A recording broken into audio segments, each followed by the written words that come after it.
Good afternoon, everybody. Thank you all for coming. Real quick, so we at Buttonwoods Museum acknowledge and honor the Abenaki, Pennacook, and Wabanaki peoples, past and present, upon whose traditional lands and waterways the Buttonwoods Museum, and by extension all of Haverhill, is built upon. For those that don't know me, my name is Antoine Tremino-Aponte. I'm the educator here at the Buttonwoods Museum.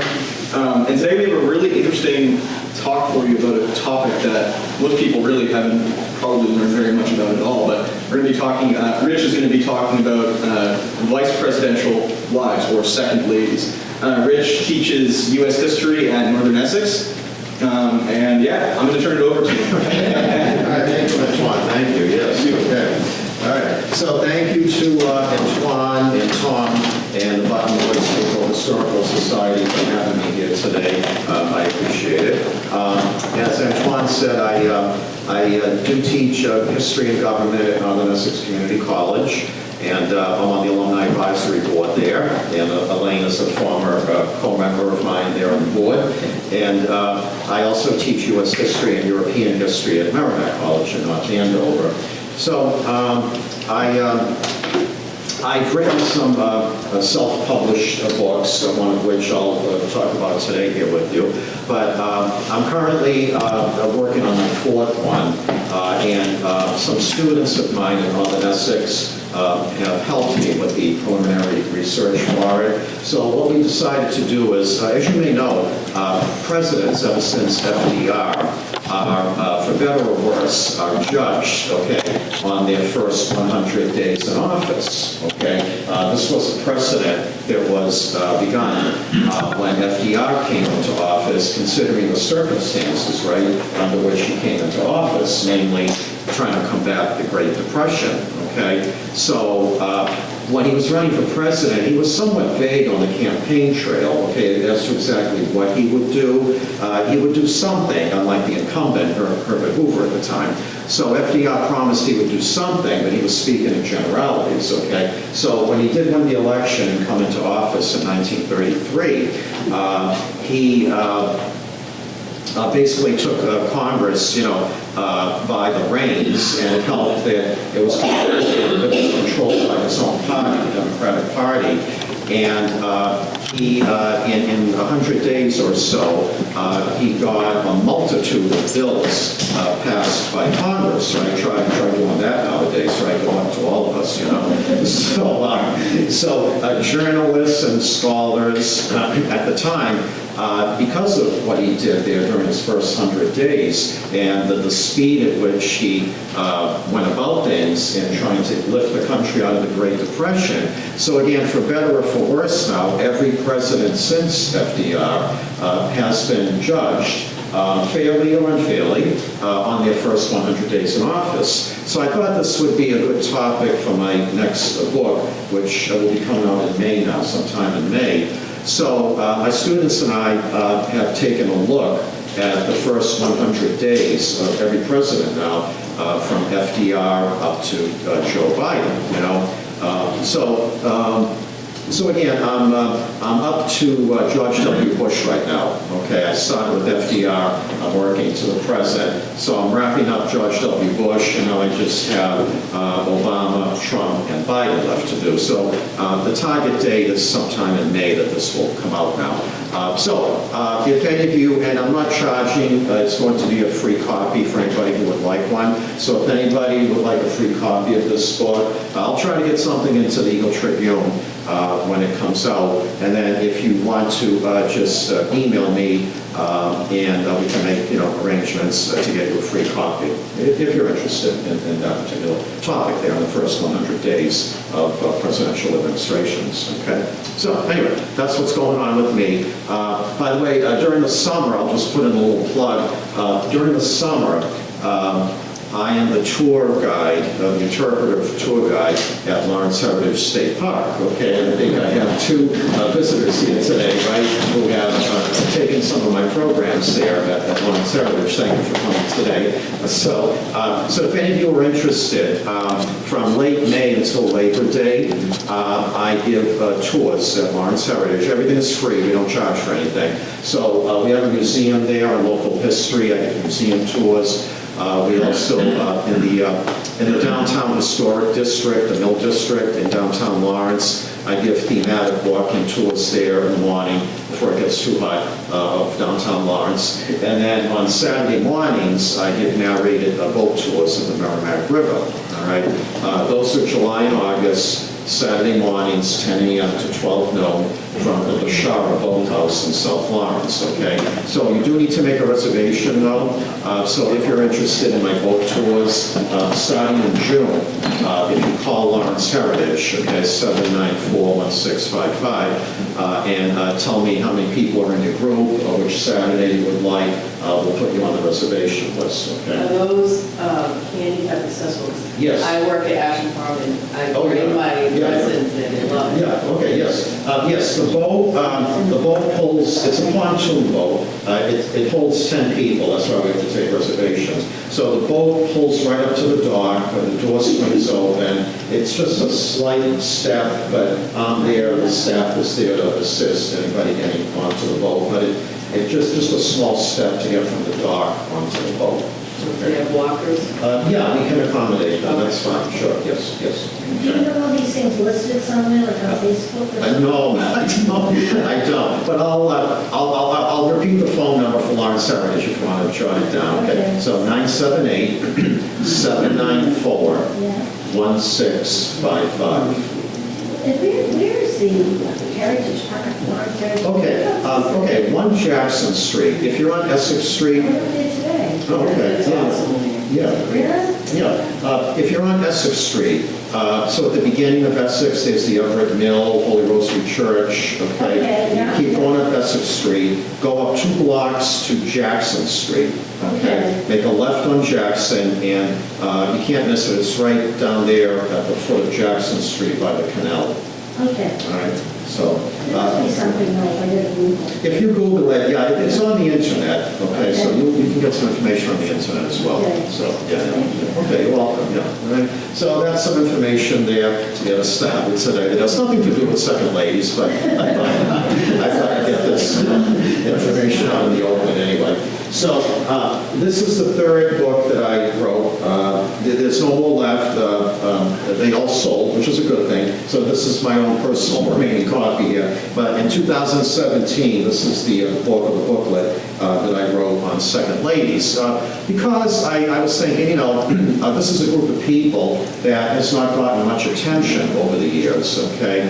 And for a long time, second ladies just didn't do anything, okay? That was the custom back then, like in the 1800s, okay? But then as we got into the 1900s, second ladies began showing themselves more, if you will, like out in the public, okay, and doing things out in the public. So I thought it would be a good topic. Betty Ford was up in Yeah. Yellow Observatory, she was the first one to look at it. Yes, right, correct, right, yes, right. So Betty Ford at the time, who along with, when she was second lady, then she became first lady, then Happy Rockefeller was second lady, and it was interesting at the time because they both had developed breast cancer, Yeah. okay, the first lady and the second lady. So, but they used that opportunity to bring attention to it, to prevention, how it's important for women to take preventative measures, so they use that as like a teaching opportunity, so that was good, so. So when I wrote this book, Mike Pence was the vice president. So the book starts with our first second lady, Abigail Adams, and then goes up through Karen Pence, okay? So now, as you know, we have a second husband, if you will, right? Okay, right? Doug Emhoff, the second gentleman, right, as I think he's referred to. So, but maybe down the road, if I do like an updated book, then, we'll see, I'll include Mr. Emhoff in it. But for now, it goes up to Karen Pence, okay, so. You're lucky there. Now, those of you who know me and who have been to my presentations before know that the way I like to do this, to make it as interactive as possible and being an educator, is I give people a multiple choice quiz to take, okay? Totally ungraded. You don't need to share your score with anybody else or me, okay? Right? Unless you want to, okay?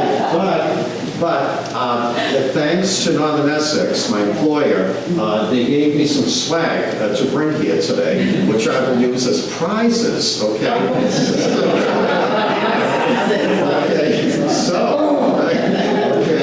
So, you don't have to tell me your score, but in a way, if you want some swag from Northern Essex, right, you're going to have to tell me what you got so I can award you a prize, okay?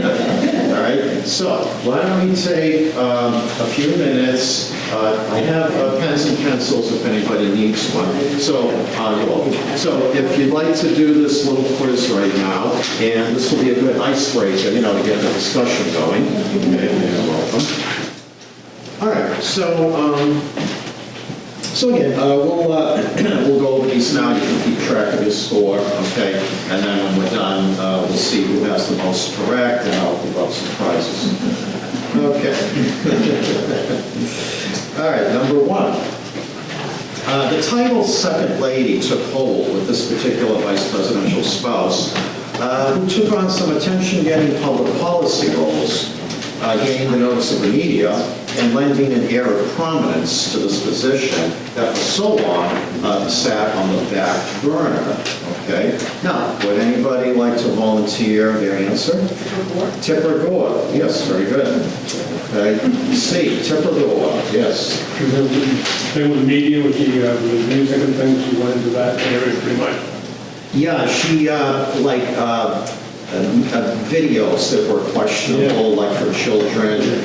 She took that on as an issue or a cause. So the mental health advocate too, right? Yes, and a mental health advocate as well, which Marilyn Quayle actually as well took that on as a cause too, yes. I know Temple was the only Democrat who performed really well. I had it set up that. So, I didn't even think of that when I was making up the answers here, okay. So, Tipper Gore, okay. She took on this kind of activist role until she got in public policy roles, okay. She got into issues and where she stood on them, what she thought should be done about them, okay. And in particular, targeting the adult musical entertainment industry, all right, in particular, and trying to clean that up and keep it, separate from children. Okay.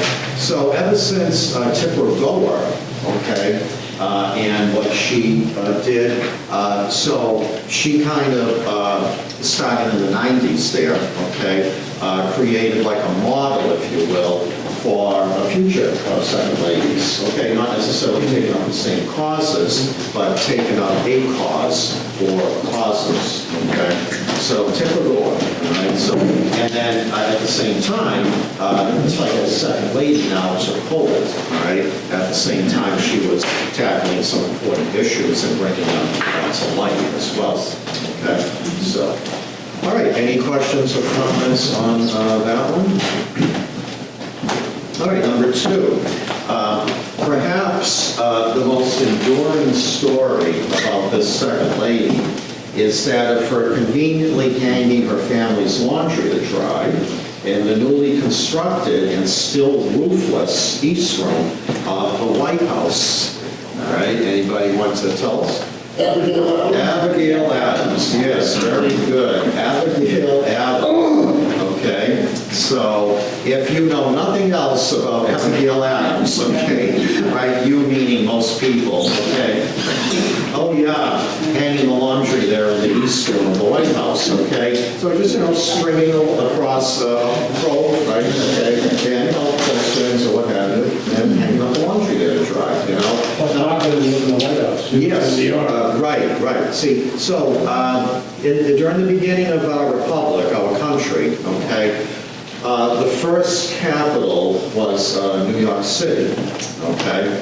Then it was moved to Philadelphia, right? Okay. So while Washington was president, okay, that's when they began construction of the White House, okay? So George and, you're right, so George and Martha Washington never lived in the White House. There was no such thing, okay? So the Adamses moved into the White House on November 1st, 1800, okay? Right around election time, okay? Now, Adams lost the election to his vice president, actually, Thomas Jefferson, okay? So the Adamses only lived in the White House, okay, from November 1st, 1800 until March 4th, 1801. Because back then, as you know, Inauguration Day was March 4th, okay? It did not become January 20th until FDR's second inauguration in 1937, okay? So since then, it's been January 20th, okay? Mainly because people were thinking, well, why do we have such a long gap, right, in between Election Day and Inauguration Day? Especially if we're switching presidents, right? Let's get them in there, you know, as soon as possible, right, okay? So beginning again with FDR's second term, all right, Inauguration Day has been January 20th now instead of March 4th, okay? So when the Adamses moved into the White House, they moved in, but it still wasn't 100% complete, okay? And apparently the East Room there, which still didn't have the roof yet on it, okay? Abigail, okay, well, gee, the sun's coming through here. Perfect, perfect way for me to dry the laundry, right? And she took advantage of that, you know? So, okay, any questions or comments on number 2? All right, number 3. This second lady is perhaps best known for her leading role in the so-called petticoat affair. Ooh, this might be a tough one now, right? We'll separate the men from the boys and the women from the girls now with this question, right, as they say. Does anybody want to guess? It would be a guess. Tyler? No, not Letitia Tyler, no. Calhoun? Floride Calhoun, yes, yes. All right, Floride Calhoun. Sounds like a toothpaste. She sounds like a toothpaste. Yeah. Well, what was the petticoat affair? What's that? What is the petticoat affair? All right, I will explain it to you now. Yes, I will explain, yes, okay. Now, this happened in 1829, and John Eaton was President Jackson's Secretary of War. Okay, back then the Defense Secretary was known as the War Secretary. Okay, when Truman became president, okay, the Secretary of War, the name got changed to Secretary of Defense. Okay, so back then John Eaton, Secretary of War, his wife was Peggy Eaton.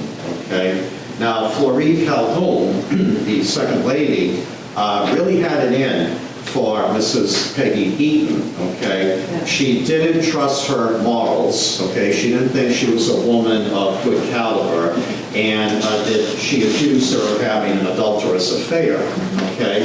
So she got together the wives of the other cabinet secretaries, okay, and kind of like isolated Peggy Eaton from the rest of the cabinet secretary's wives, isolated her, okay, because she just didn't think she was a good moral character, so she wanted to shun her from society. Okay? She had COVID? No, not that we know of anyway, okay, all right. This created a rift now between President Jackson and Vice President Calhoun, okay, with Jackson supporting Mrs. Eaton, okay, and Vice President Calhoun not supporting her, all right? So eventually, the rift became so big between Jackson and his vice president over the Peggy Eaton affair that Calhoun resigned in protest towards the end of his term, okay, becoming one of only 2 vice presidents to resign the office, okay? By the way, anybody know who was the other vice president? Spiro Agnew, right, October 10th, 1973, because of charges of kickbacks there, okay, when he was governor of Maryland, all right, tax evasion, all that bad stuff that you want to stay away from. Okay, so, all right, so that in a nutshell is the Peggy Eaton affair, AKA the Petticoat affair. Okay, so, all right, but again, it grew so intense that it created a rift between the president and the vice president, with the vice president resigning in protest. All right, so.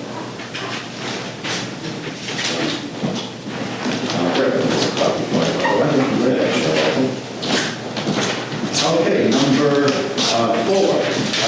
Upon becoming First Lady, after having served as Second Lady, she set up a music room and selected and arranged books for a library room at the White House.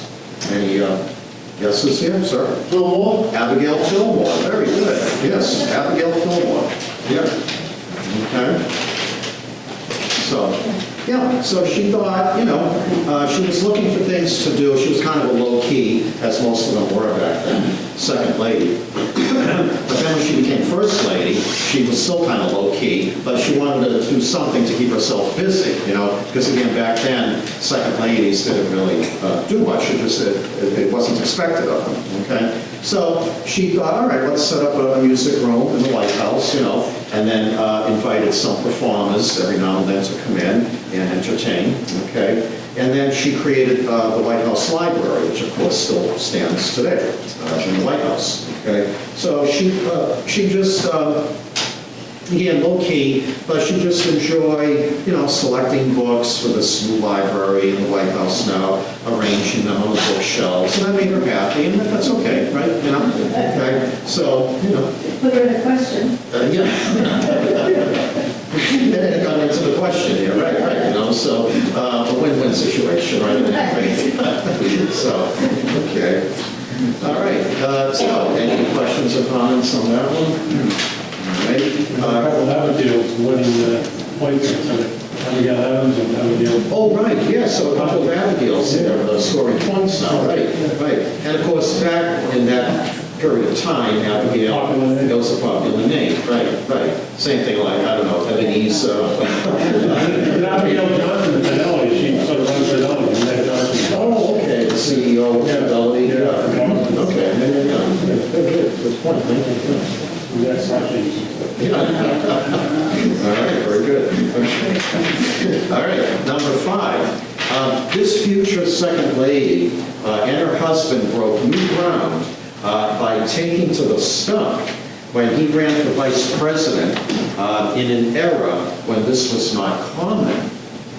Anybody want to volunteer their answer? Very good. Letitia Stevenson, yes. Letitia Stevenson. All right. So, now, this would have been in 1892, okay?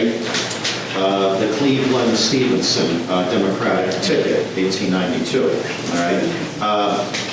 This would have been when Stevenson had been out of office, Cleveland had been out of office for 4 years and was attempting a comeback, same way like what Donald Trump is doing right now, right? If he's successful in November, he would be only the second president to be in office, then out of office, and then back in office, all right? So Grover Cleveland, 1884 to 88, and he was out from 88 to 92, and then back in from 1892 to 1896. President Biden's hoping it'll be Adlai Stevenson. Yes.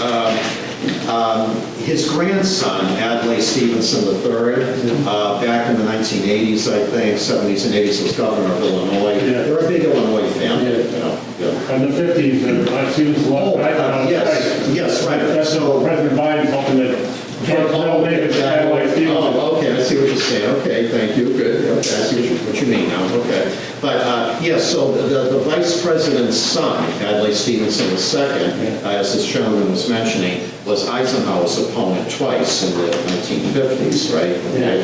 And then Kennedy made him, I believe UN ambassador, but then in 1965 he died suddenly of a heart attack, you know. He was only told the Russians, we'll do something when the health freeze is over, pay attention today. I mean, the Cuban Missile Crisis. Okay, probably it would have been him, because he would have been UN ambassador at the time, yeah, okay. 13 days overall. Yeah, okay, yeah. And then, of course, there was the famous kitchen debate, Police chief and Nixon, right, and Nixon was vice president, yeah. in Moscow. In Moscow, right, yeah. So, but, yeah, see, back then, okay, campaigning for office, in particular, president and vice president, was seen as ungentlemanly, okay?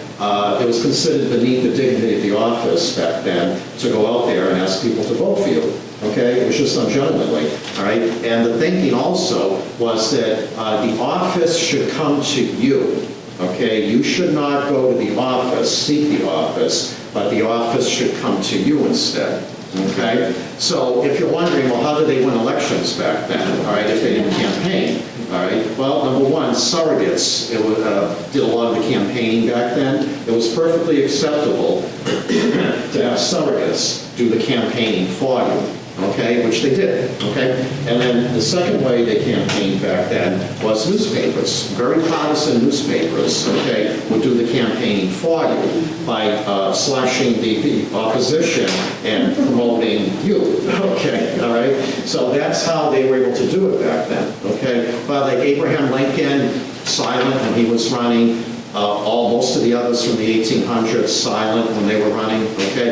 If they did come out and speak, it would be just in like real platitudes, okay? Just speaking in generalities, saying nothing that would offend any block of voters, okay? Because they didn't want to appeal them, okay? So just speaking in platitudes, generalities, if they spoke at all back then, okay? But again, that was the custom of the day. Keep your mouth shut if you're running for office, especially president and vice president, okay? It's not becoming of you, okay? And it's beneath the dignity of the office, all right? So, yeah. When did that change? Okay, slowly, throughout the 1800s, it began changing, all right? The first one to go against this practice was William Henry Harrison in 1840.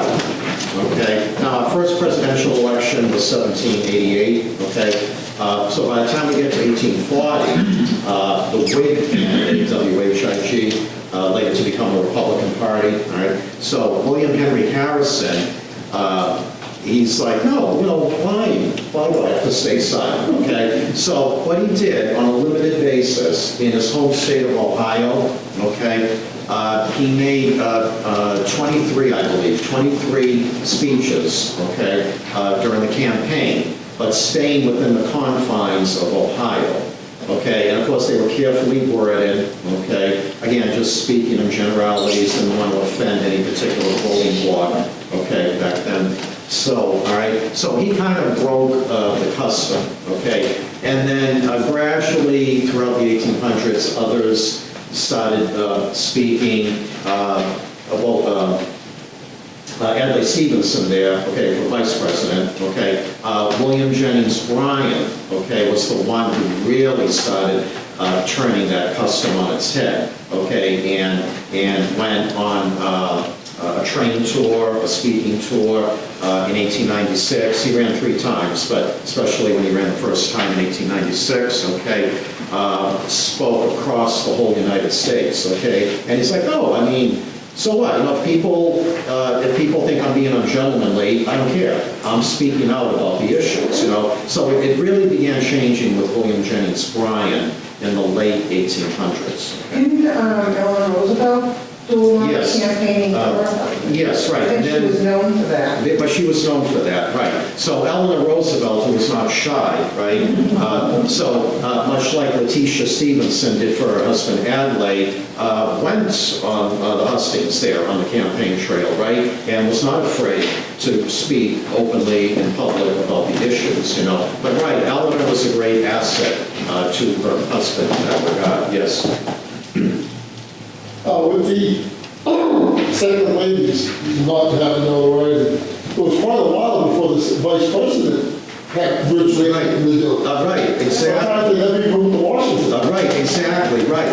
So we'll back up a little, okay.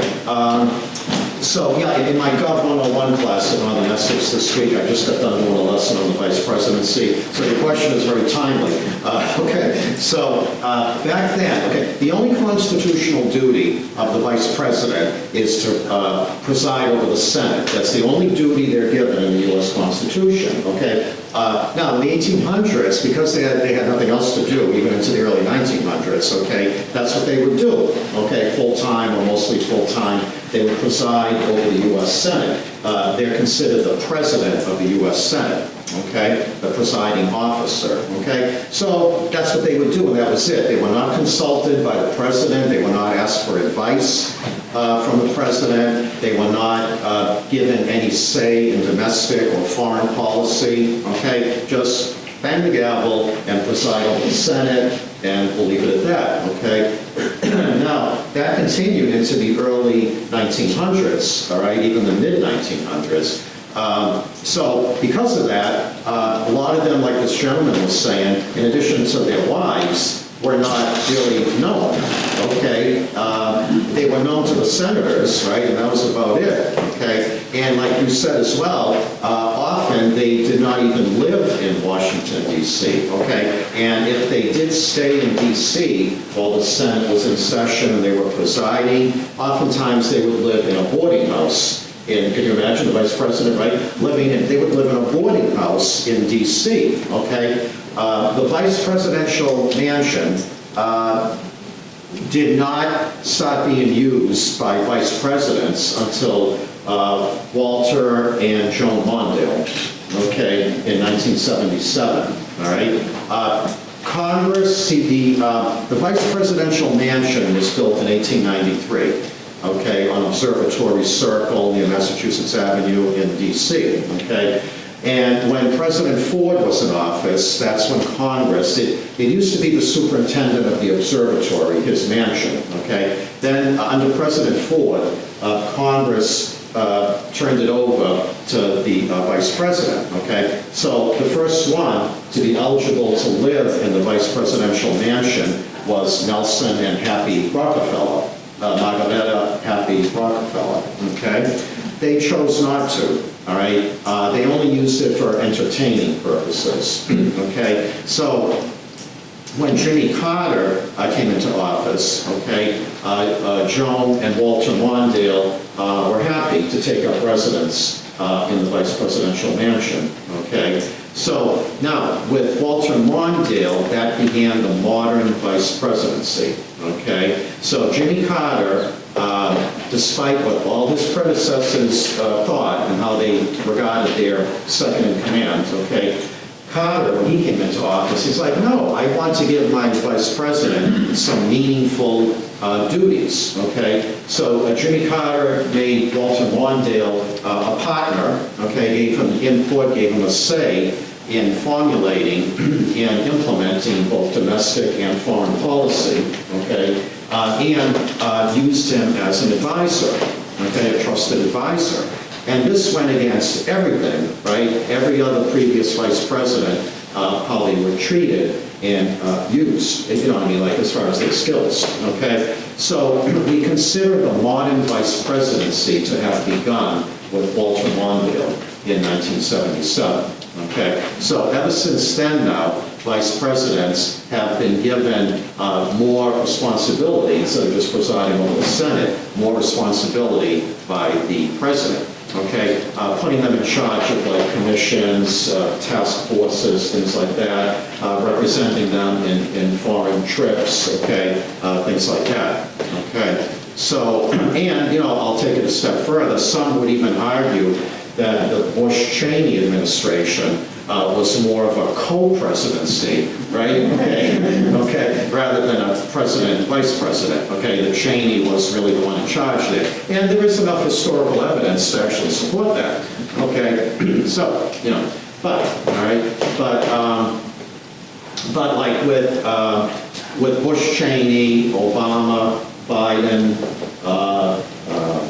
Clinton, Gore, okay, Carter, Mondale, those four teams, okay, have been the ones that have really worked closely together, okay, in running the country, if we look at presidential, vice presidential history, okay? Well, Reagan Bush, they were there for 8 years. Well, I'm not going to include Reagan Bush. Honestly, Bush didn't have too much of a say in the Reagan administration. Okay, I don't consider them to be like a real tight team like Clinton Gore, Obama Biden, Clinton Gore. What they're building McLean is just got George's name on it. Well, I don't know how that happened, but you know. And that's how I must work with Reagan. Probably, I'm sure, you know, but they weren't too close like other presidents and vice presidents, like the examples I gave you. Yeah. All right, Bush was not consulted on everything in the way some other modern vice Yeah. presidents were. Okay, so Didn't he famously say he was out of the loop? yes, and he even admitted. Controversy. Right, that he was out of the loop, right, like with the Iran-Contra affair, for example, right, okay? And as some of you may know, with FDR and Truman, okay, when FDR dropped dead that time with a cerebral hemorrhage, and Truman had to step into the Oval Office, right, he knew nothing about the Manhattan Project, right? The testing of the atomic bomb, right? So, but when Truman named his vice president after Senator Alvin Barkley of Tennessee, of Kentucky, but then what did he do? He didn't really bring him fully into the loop, right? Truman was kept out of the loop, right, by FDR. You would think that Truman would keep his vice president in the loop, not really, not so. All right, but yeah. Nixon or they were not? No, Nixon and Ford were not close, no. No. He would have kept him like his friend.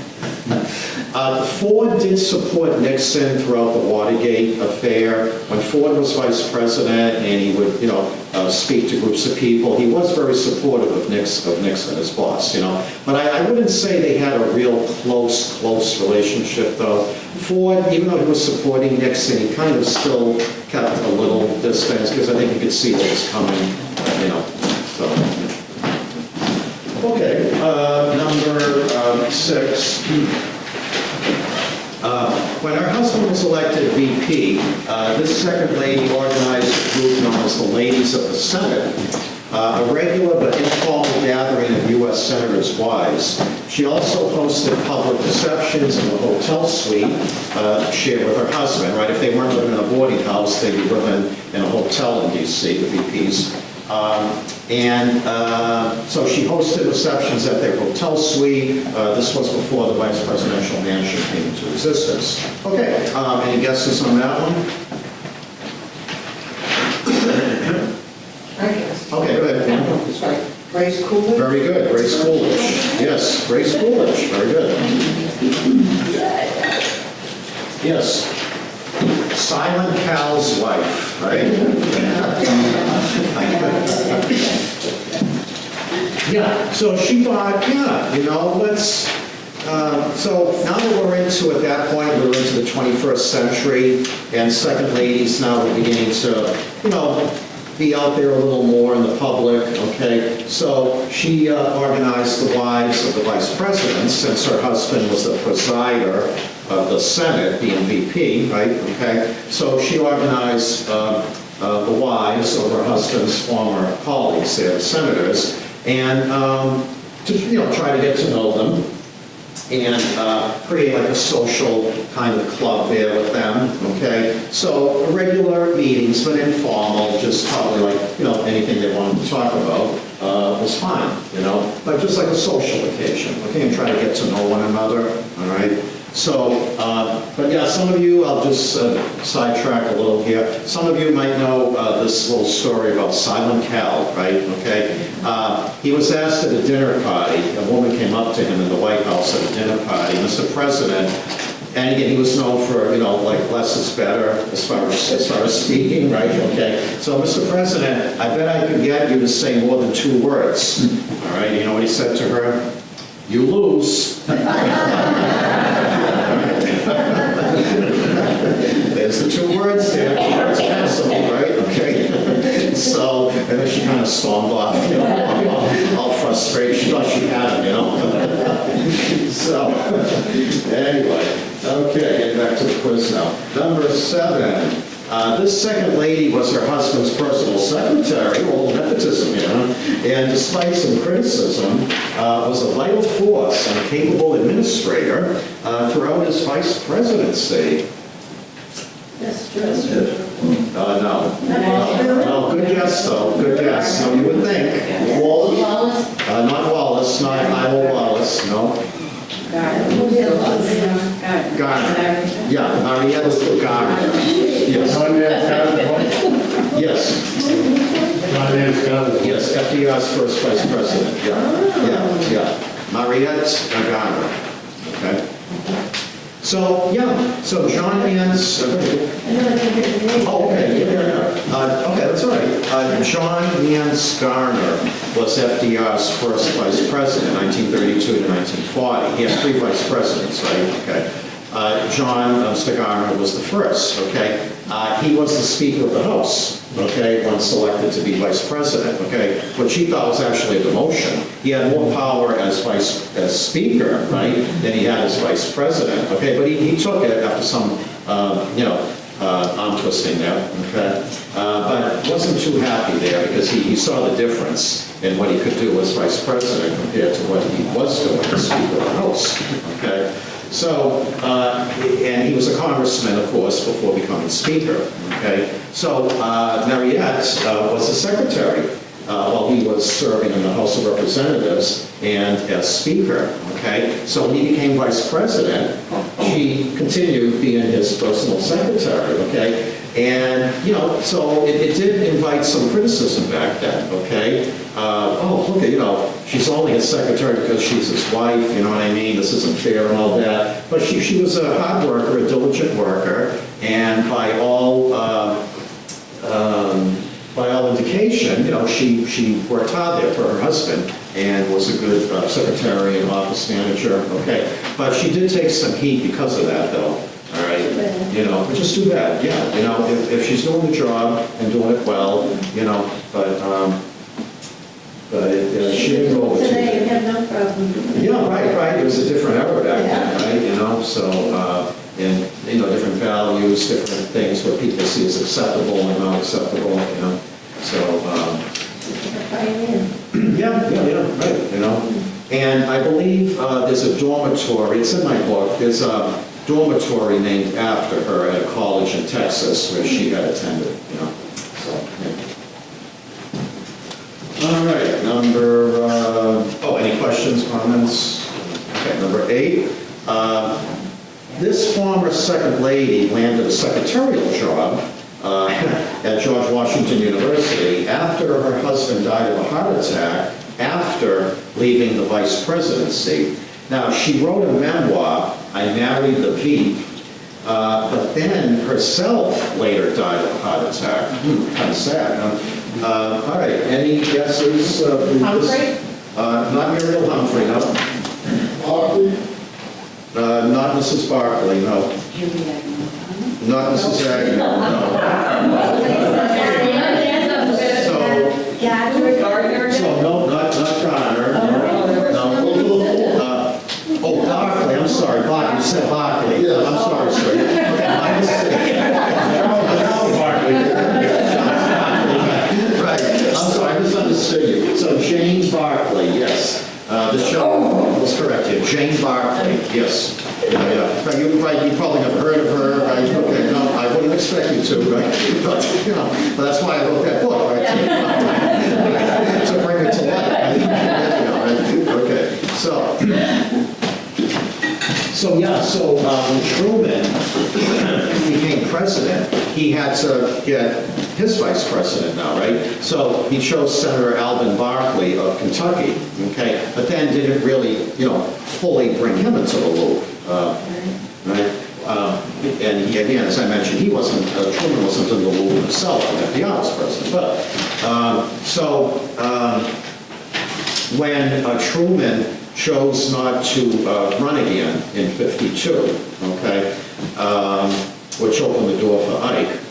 So the Truman-Barkley administration left office, January of '53, okay? So then 2 or 3 years later, so Barkley returned to the Senate where he had been when he was chosen for vice president, okay?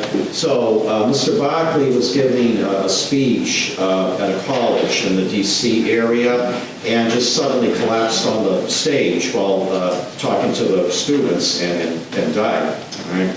So then Jane, his widow, okay, she got a secretarial job at George Washington University. I know, kind of unusual, right, for a former second lady, but I guess she had to earn a living. She wrote the book there, the memoir, got some money from that, okay? The Veep, as you may know, right, is the nickname, which actually her grandson began, okay? That name began with the Barclay's grandson calling his grandfather the Veep, okay? And then that name kind of stuck, so we know the vice president now since Barclay's time as the Veep, okay? So the widow wrote the book there, I Married the Veep, all right? Got some money from that, became a secretary at George Washington University, but then in 1964, herself dropped dead of a heart attack. It's sad, and, I mean, they were husband and wife, they weren't blood related, husband and wife, but to both die of the same cause, really, sad, but, so, all right, so that was Mrs. Barkley there, all right, so. Okay, questions, comments? All right, number 9.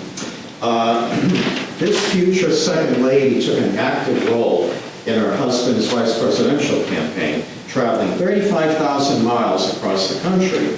Her campaign was very productive since the wife of her husband's presidential running mate was pregnant and not able to make any appearances. Lady Bird Johnson. Lady Bird Johnson, yes, very good.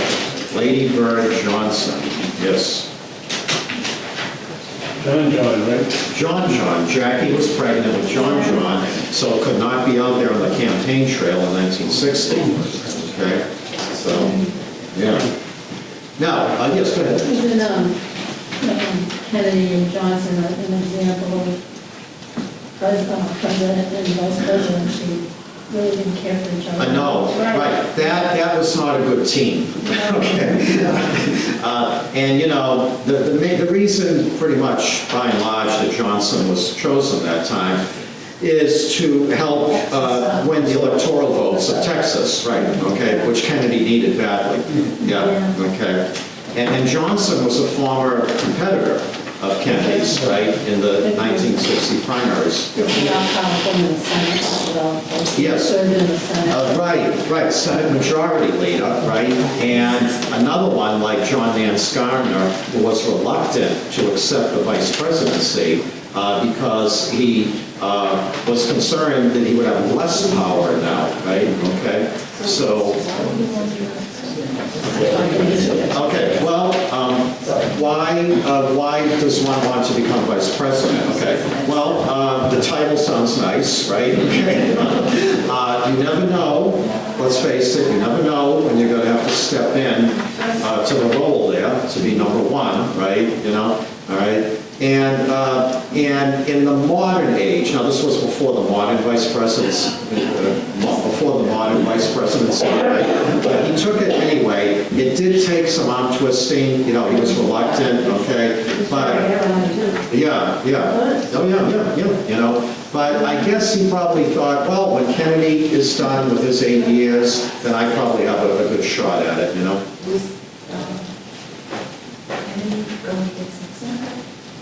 Yes, right, that would have been the Kennedy-Nixon race, yeah, okay. So Johnson reluctantly accepted the vice presidency. It worked for Kennedy.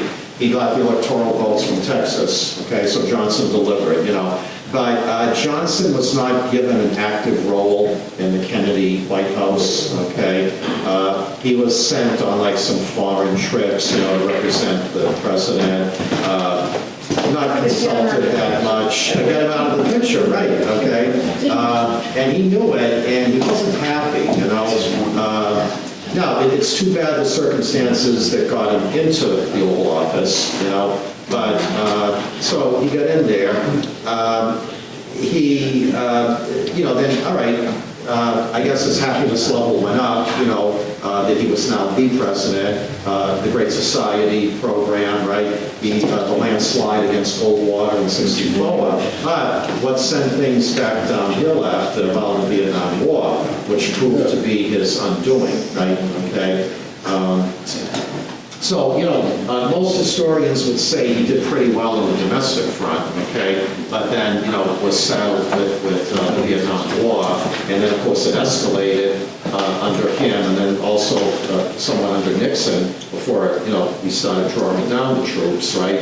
And then finally under President Ford, April 30th, 1975, we had the last American troop withdrawal from Vietnam, and that's considered the end point there of the Vietnam conflict.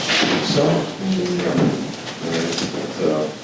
and then of course there was the friction between LBJ and Bobby Kennedy, right? It was? Yeah. Come on now, you're being facetious. That wasn't artificial intelligence, right? You thought something set up. Very good, yes, okay. Yeah, so, they were like oil and water, all right? So that component of the administration didn't work too well either, but, all right, and by the way, I wanted to ask everybody, so getting back to Lady Bird for a second, anybody know her real name, by the way? Claudia, right. Taylor Johnson, very good, yes. So, does anybody know why she was nicknamed Lady Bird? Now comes the hard part, right? Claudia is a horrible name. Just kidding. Well, that's not the reason that's given, anyway.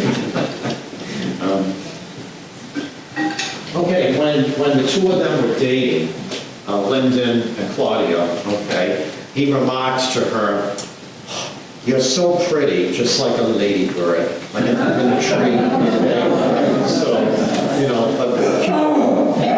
a cute little ladybird perched in the tree, just she reminded him of that, and the name stuck,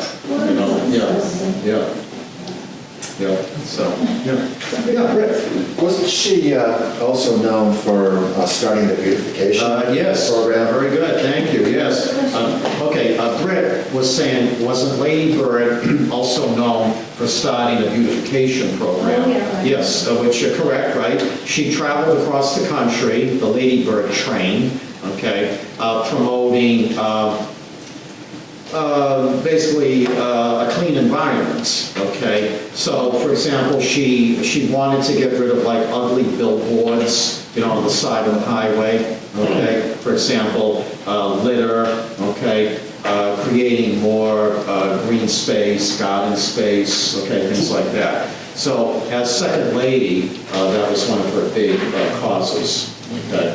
So, yeah. Okay, and the last question, and then we'll open it up to a Q&A if you'd like.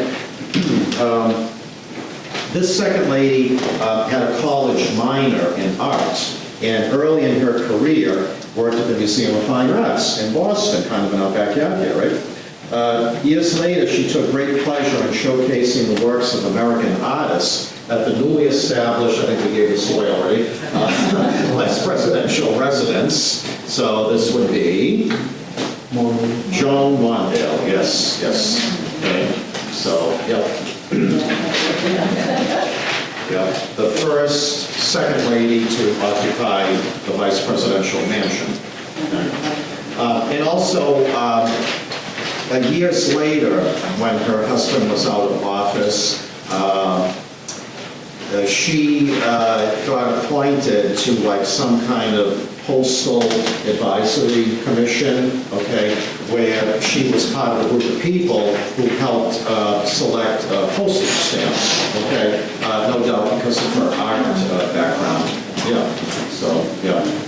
So, now, of course, Joan and Walter both passed away within the past several years. First, Joan, I think in 2014, and then Walter within the past 2 or 3 years, I believe. So, but they were the first couple to occupy the vice presidential residence. And and yeah, she was very much into art because of her background, you know. So, all right, and so before we open it up to questions, just a couple of things. So if I didn't say it already, I do want to thank all of you for coming out in the inclement weather today. And thank you again to the Buttonwoods here, the Historical Society, for inviting me. And I was asked to mention by Antoine that this event is made possible by the Cummings Foundation and by donors and members. Thank you to them. Cummings Foundation, Buttonwoods Museum. There's a web address here, okay, if you'd like to become a member or donate, all right, so there's the QR code there, so I just wanted to get these things out of the way. Okay, sure, yep, all right. And also, before I forget too, I do want to give out the prizes now, okay, from courtesy of Northern Essex, okay. We'll work backwards, all right? So, did anybody get 10, all 10 correct? Okay, how about anybody get 9 correct? Hopefully. 8? All right, 7. Okay, we got 3 people that got 7 correct in the back row there. I'm just going to borrow this chair. So, all right, so first of all, let me give you each a bag here. Nice bag, you're welcome. You're welcome. Oh, sorry.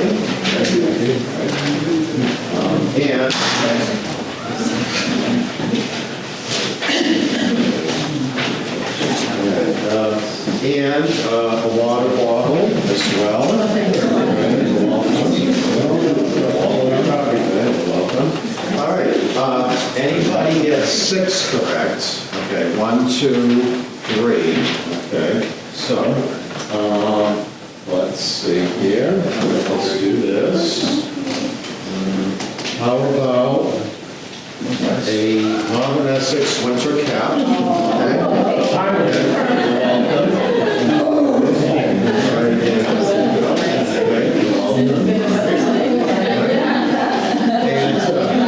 Anybody get 5 correct? Okay, so 1, 2, got 5 correct. All right, so let's do this. All right, so how about a canvas bag?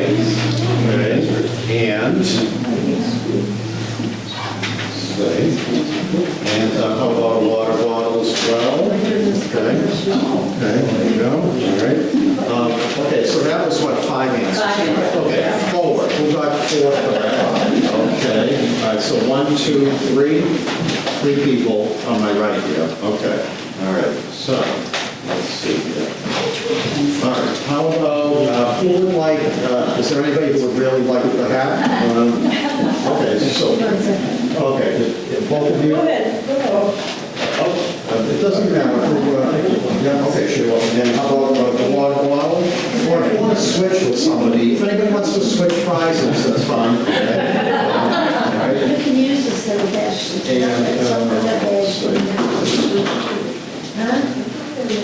Okay, and who was the other one now with 4 correct answers? Okay, so how about Dave? Okay. And then for the rest of you, okay, I still, when you're leaving, if you'd like, we have some Modern Essex pens here. Just come up and help yourself to Modern Essex pens if you like. Okay? So, all right,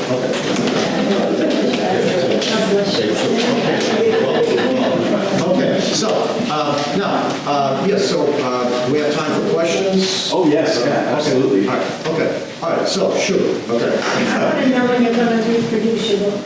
Oh, well, I don't know, because I'm working on the one about the first 100 days right now, so I gotta get that done. So we'll see about, then maybe in the fall, I don't know, I'll update. Or maybe I'll wait till the presidential election in November.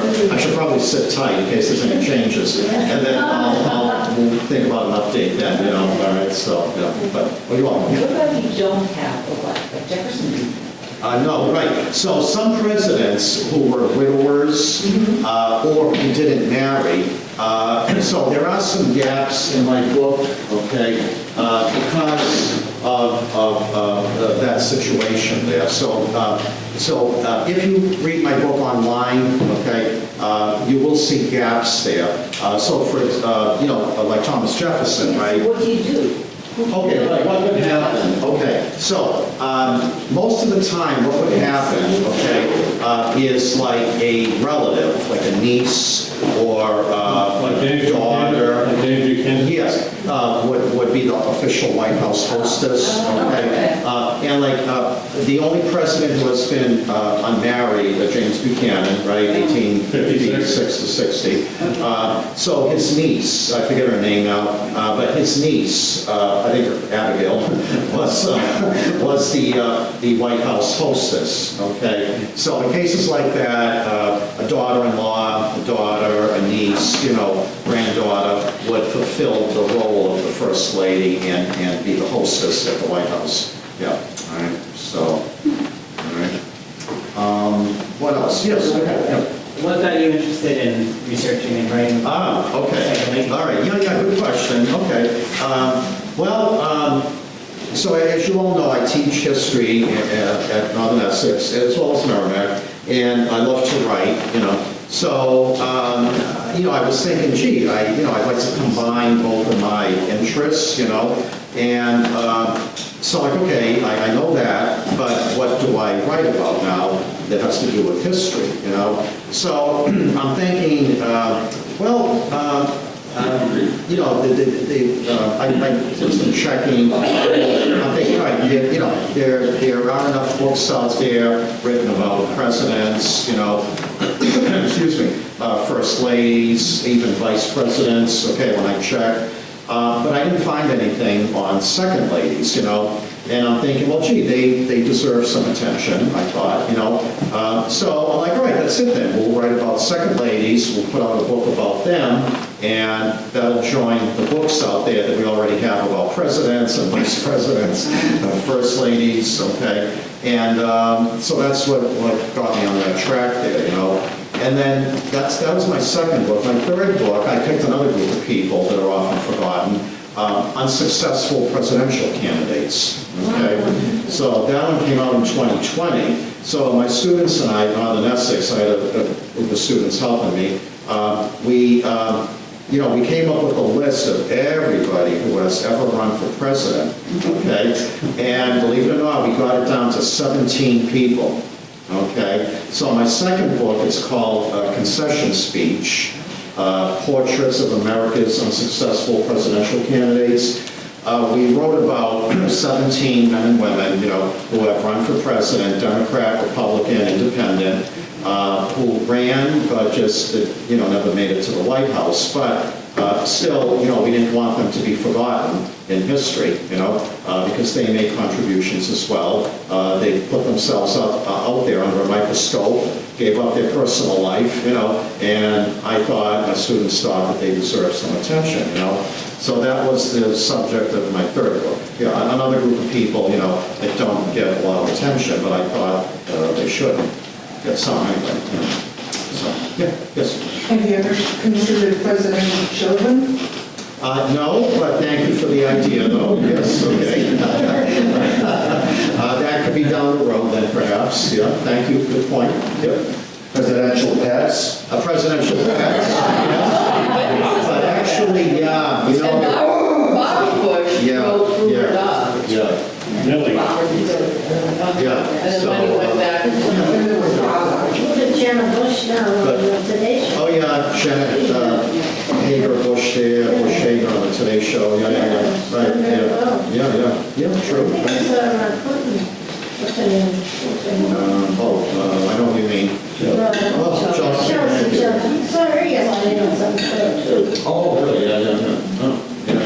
Okay, yeah. So yeah, good ideas, everybody. Thank you. Yes, but I have a funny, Yeah, go ahead. only because you brought up to Yeah, go all I can remember is the look on her face. I went from Boston, Tennessee, going on. And I wasn't getting off the plane, and there's all of a sudden I was just like this, and I get whacked in the head with a piece of luggage. I'm like, what the? and I looked up, and it was Al Gore. But that look, and Tim was like, just a deer in headlights. They moved their seat, probably because she was afraid. Yeah. Yeah. He didn't even say sorry. Yeah. Whacked me right in the head. Yeah. Oh my God, yeah. Wow. What's the real name? Mary. Yeah, Mary Alice, or at least Mary, yeah. I think I made it in Atchison. Atchison, right, her maiden name was Atchison, thank you, yeah. Right. When did the White House first became known as that? I don't remember. Okay, Teddy Roosevelt. Okay. The White House, throughout the 1800s, used to be known as the Executive Mansion, okay? And even like at the top of the station area, it would say Executive Mansion, okay? But when Teddy Roosevelt came into office, okay, in 1901, that's when the name started changing at his, I guess, impetus there, or desire. That's when in the early 1900s there, we started having the changeover to the White House. Right? So, yeah, well, I mean, it is prominent, right? Where it's all white, it does stand out, right? And I think he might have had an issue with the name executive there too, right? Yeah. So, but for the first 100 years or so of its existence, it was known as the Executive Mansion. Yeah. So, it has 132 rooms in it. Imagine living in a house with 132 rooms. I mean, when you have to clean, right? And keep track of everything, where everything is located. Oh my gosh, man. Isn't that when they said like Trump's business, Trump didn't particularly want to move in there because it was downsizing, the previous residences? Some second ladies and first ladies were hesitant about moving to D.C. And in fact, some of them did stay back on the family home in another state rather than accompanying their husbands to Washington. They knew they wouldn't like it there, or they knew already they hated it, and they wanted to keep their distance from it, which, what you can't blame them, I guess. Yeah, the early years was malaria and everything else. Yeah, right. So it was all swamp. Right, good point, thank you. You do have to keep in mind that D.C. there, before it was developed, it was swampland, right? And diseases were prevalent there, okay?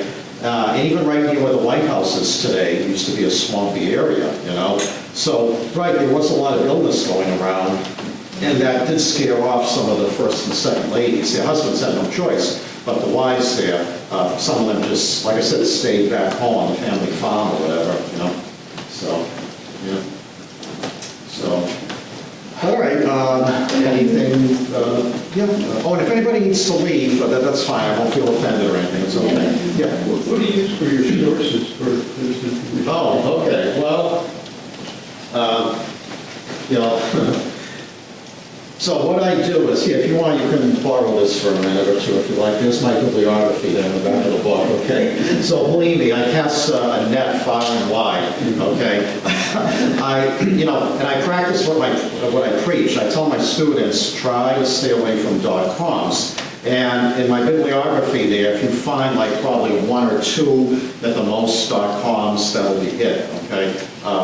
So I do cast a wide net, try to go to, reliable sources, .gov, .edu, okay, .org, and look them over, and if I feel they have good relevant, information that's correct, then I use them as a source there when I'm writing my books, So. Who did you find most interesting? Oh, God, you would have to go ask me that, right? Out of the second ladies? Oh, boy. It's hard to put my finger on just one of them,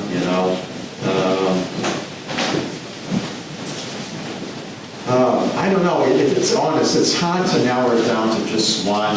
I'm not trying to evade the question, but I thought they were all interesting in one way or another, to one degree or another, So thanks for coming, see ya. Okay, bye. So, I don't know.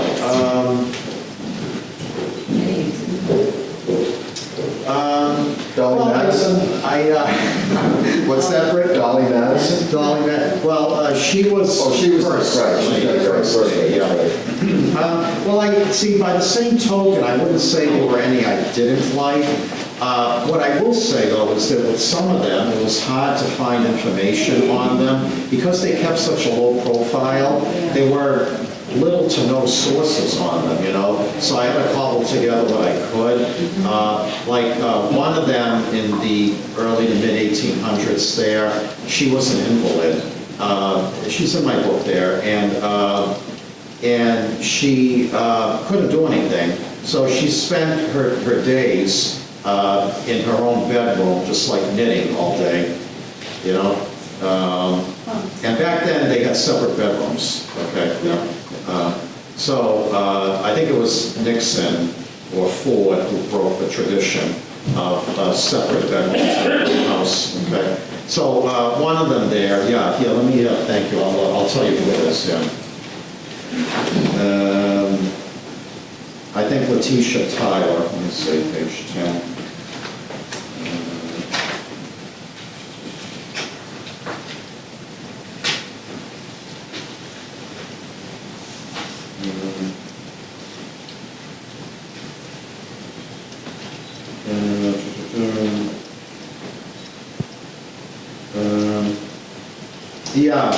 Letitia Tyler, she spent, when she was second lady, not as much first lady, but when she was second lady, she spent her 30 days as second lady reading and knitting in her bedroom. So I put that, but then there's only one page she had devoted to her, because if you just can't find anything, you can't find anything on her, you know? But again, not that I disliked any of them, just with some of them I was kind of disappointed, but not surprised that there wasn't enough information on them. This presidential library to go back. Yeah, right, you know, so. Did you do any original research where you went out to the actual site itself and No, I didn't, no. I wish I could have, just time constraints and with other things going on in my life, work and all that. Harris May, did you go to the Hamlin place up in Harris May? Yeah, right, Hamlin, Lincoln's first vice president. Ellen Hamlin was his wife up in Maine. No, I didn't. I just didn't have the time. Yeah, I know. However, I was in contact, I'll tell you, with Lynn Cheney. Right. I tried to interview her, and it looked promising at first, but then she gave me the old letdown. Sorry, things came up, I'm not going to be able to do this for you, but good luck with your book and all that. But I thought I had Lynn Cheney there, and I could do a personal interview with her, but that fell through, unfortunately. But, Are you familiar with the History Day projects? National History Day and State History Day? No, I'm not, no. Because my husband is like one of the organizers there. Oh, And it's a competition. And they have a regional, a state.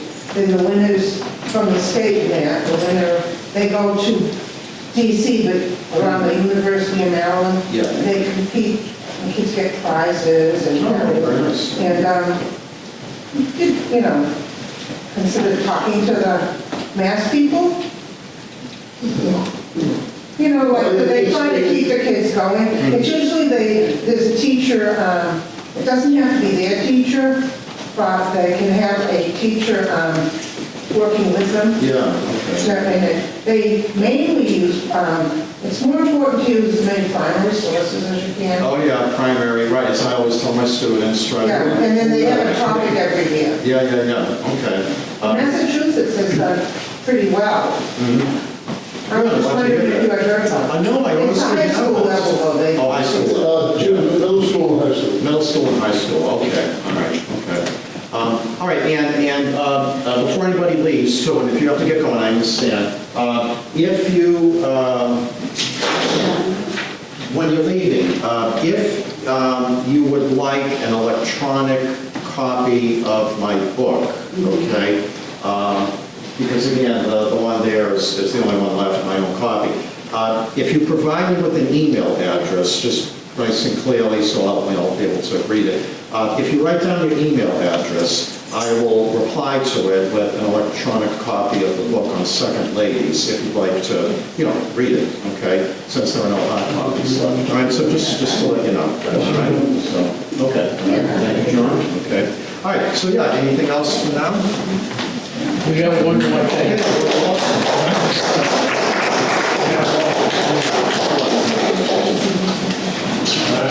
Hold on one second, everybody, we got one more thing. So, big round of applause for Rich. Of course, yes. So in honor of Women's History Month, we actually have a proclamation from Mayor Barrett. So it reads, American women of every race, class, and ethnic background have made historic contributions to the growth and strength of our nation in countless recorded and unrecorded ways. American women have played and continue to play a critical economic, cultural, and social role in every sphere of the life of the nation by constituting a significant portion of the labor working inside and outside of the home. American women have played a unique role throughout the history of the nation by providing the majority of the volunteer labor force of the nation. American women were particularly important in the establishment of early charitable, philanthropic, and cultural institutions in our nation. American women of every race, class, and ethnic background served as early leaders in the forefront of every major progressive social change movement. American women have been leaders not only in securing their own rights of suffrage and equal opportunity, but also in the abolitionist movement, the emancipation movement, the industrial labor movement, the civil rights movement, and other movements, especially the peace movement, which create a more fair and just society for all. And despite these contributions, the role of American women in history has been consistently overlooked and undervalued in the literature, teaching, and study of American history. Each year since 1987, March has been designated Women's History Month in our nation, and the President of the United States has proclaimed the month of March to be National Women's History Month. Now, therefore, I, not myself, Mayor Belinda Barrett, Mayor of Haverhill, do hereby proclaim that March 2024 is Women's History Month. I call upon all citizens of Haverhill to participate in ceremonies and events that commemorate and honor women for their countless contributions to our community and nation, and to learn more about the significant role women have had in the creation of our history. So thank you all for coming.